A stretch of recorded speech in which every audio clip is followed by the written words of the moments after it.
অমৃত আসলে কি? আমরা সবাই জীবনে অমৃত লাভ করতে চাই, কিন্তু এই অমৃত আসলে কি? এ কি অমরত্ব লাভ করার কোনো মন্ত্র, নাকি সামনে এগোনোর কোনো পথ, নাকি অমৃত সেই রস যা অসুর আর দেবতারা সমুদ্র মন্থন করে লাভ করেছিলেন, নাকি সেই ওষুধ যা ঋষি মুনিরা ভ্রমণ করে খুঁজে বের করেছিলেন? অমৃত যদি কিছু হয় তাহলে তা হলো আশা।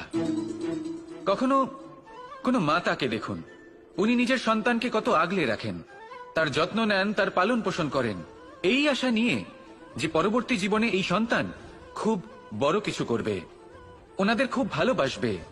এবার আগামী দিনে কি হতে চলেছে তা আমরা জানি না, পর মুহূর্তে কি হতে চলেছে তা আমরা জানি না, আগামী মুহূর্তে আপনি জীবিত থাকবেন কিনা সেটাও আমরা জানি না, কিন্তু আমরা অনেক বছরের পরিকল্পনা বানিয়ে ফেলি।